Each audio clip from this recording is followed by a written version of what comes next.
Ramona's Book Report, Chapter 8. The Quimby family was full of worries. The parents were worried about managing without a car while a new transmission was installed, and even more worried about paying for it. Beezus was worried about a party she had been invited to because boys had also been invited. She was afraid it would turn out to be a dancing party, and she felt silly trying to dance. Besides, 8th grade boys acted like a bunch of little kids at parties. Ramona, still feeling weak, moped around the house for another day worrying about her book report.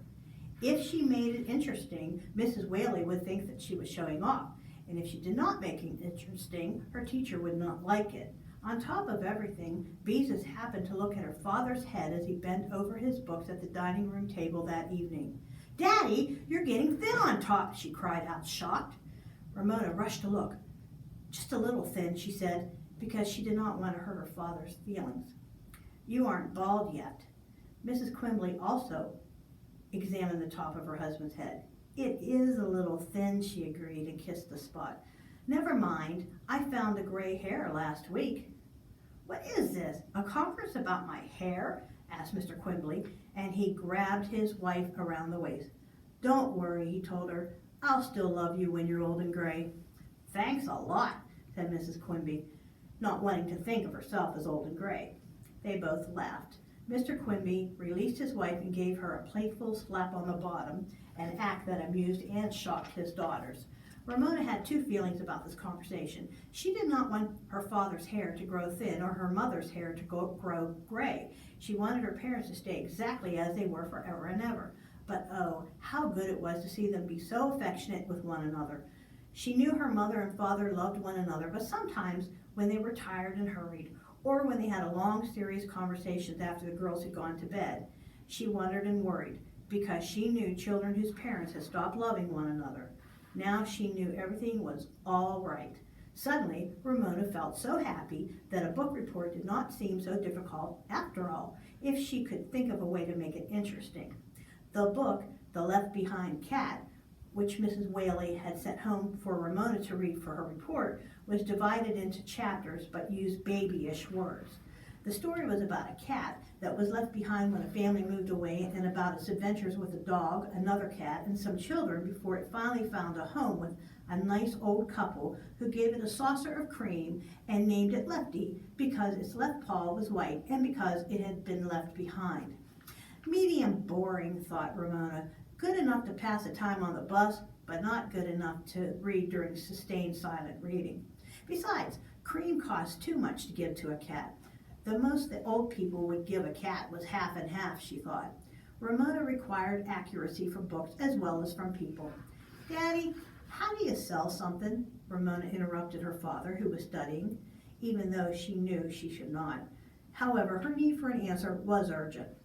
Mr. Quimby did not look up from his book. "You ought to know. You see enough commercials on television."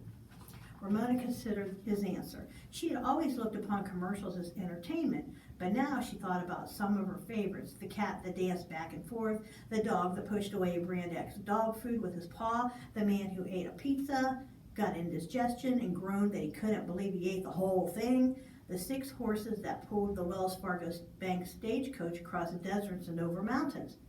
"Do you mean I should do a book report like a TV commercial?" Ramona asked. "Why not?" Mr. Quimby answered in an absent-minded way. "Well, I don't want my teacher to say I'm a nuisance," said Ramona, needing assurance from a grown-up. This time, Mr. Quimby lifted his eyes from his book. "Look," he said, "she told you to pretend you're selling the book, so sell it. What better way than a TV commercial? You aren't being a nuisance if you do what your teacher asks." He looked at Ramona a moment and said, "Why do you worry that she'd think you're a nuisance?" Ramona stared at the carpet, wiggled her toes inside of her shoes, and finally said, "I squeaked my shoes the first day of school." "Well, that's not being much of a nuisance," said Mr. Quimby. "And when I got egg in my hair, Mrs. Whaley said that I was a nuisance," confessed Ramona, "and then I threw up in school." "But you didn't do those things on purpose," her father pointed out. "Now run along, I have studying to do." Ramona thought this answer over and decided that since her parents agreed, they must be right.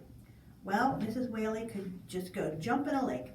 even though her teacher had written without wasting words that she missed her. Ramona was going to give her book report any way she wanted, so there, Mrs. Whaley. Ramona went to her room and looked at her table, which the family called Ramona's studio, because it was a clutter of crayons, different kinds of papers, scotch tape, bits of yarn, and odds and ends that Ramona used for amusing herself. Then Ramona thought a moment, and suddenly, filled with inspiration, she went to work. She knew exactly what she wanted to do and set about doing it. She worked with paper, crayons, scotch tape, and rubber bands. She worked so hard and with such pleasure that her cheeks grew pink. Nothing in the whole world felt as good as being able to make something from a sudden idea. Finally, with a big sigh of relief, Ramona leaned back in her chair to admire her work. 3 cat masks with holes for eyes and mouths, masks that could be worn by hooking rubber bands over ears. But Ramona did not stop there. With pencil and paper, she began to write out what she would say. She was so full of ideas that she printed rather than waste time in cursive writing.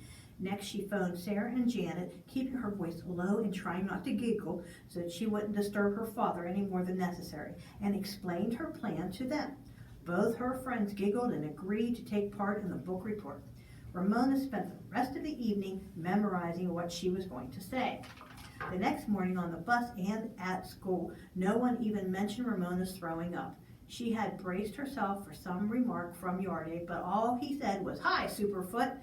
When school started, Ramona slipped cat masks to Sarah and Janet, handed her written excuse for her absence to Mrs. Whaley, and waited, fanning away escaped fruit flies for book reports to begin. After arithmetic, Mrs. Whaley called on several people to come to the front of the room to pretend they were selling their books to the class. Most of the reports began, "This is a book about," and many, as Beezus had predicted, ended with, "If you want to find out what happens next, read the book." Then Mrs. Whaley said, "We have time for one more report before lunch. Who wants to be next?" Ramona waved her hand and Mrs. Whaley nodded. Ramona beckoned to Sarah and Janet, who giggled in an embarrassed way, but joined Ramona, standing behind her and off to one side. All 3 girls slipped on their cat mask and giggled again. Ramona took a deep breath as Sarah and Janet began to chant, "Meow, meow, meow, meow, meow, meow, meow, meow," and danced back and forth like the cats that they'd seen in the cat food commercial on television. "Left Behind Cat gives kids something to smile about," said Ramona in a loud, clear voice, while her chorus meowed softly behind her. She wasn't sure that what she said was exactly true, but neither were the commercials that showed cats eating dry cat food without making any noise. Kids who have tried Left Behind Cat are all smiles, smiles, smiles. Left Behind Cat is the book kids ask for by name. Kids can read it every day and thrive on it. The happiest kids read Left Behind Cat. Left Behind Cat contains cats, dogs, people. Here Ramona caught sight of the Yardy leaning back in a seat, grinning in a way that always flustered her.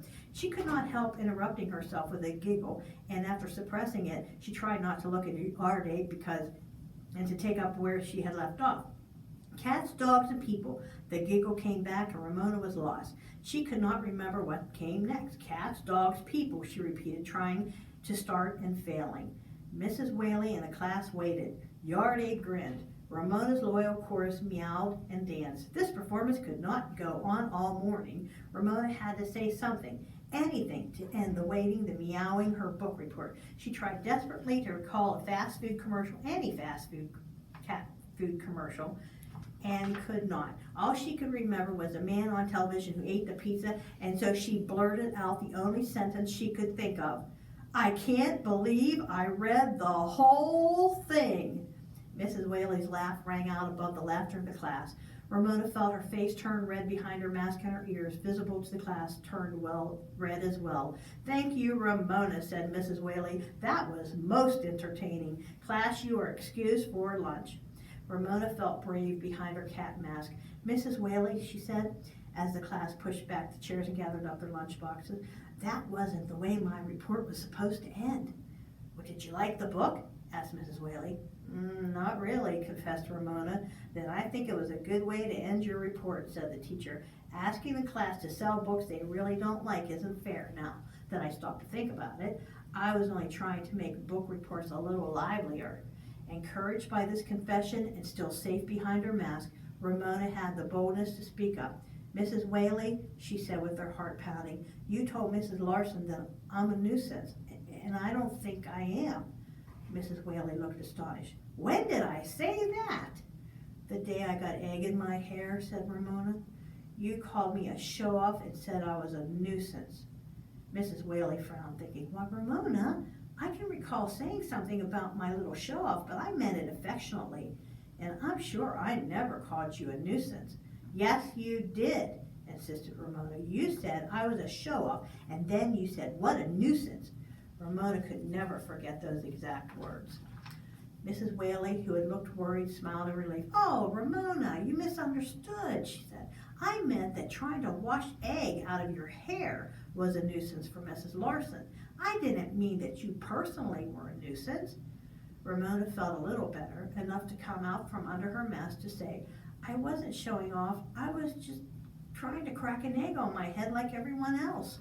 Mrs. Whaley's smile was mischievous. Tell me, Ramona, she said, don't you ever try to show off?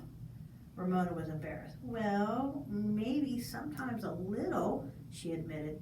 Then she said positively, but I wasn't showing off that day. How could I be showing off when I was doing what everyone else was doing? You've convinced me, said Mrs. Whaley with a big smile. Now run along and eat your lunch. Ramona snatched up her lunchbox and went jumping down the stairs to the cafeteria. She laughed to herself because she knew exactly what all the boys and girls from her class would say when they finished their lunches. She knew because she planned to say it herself. I can't believe I ate the whole thing.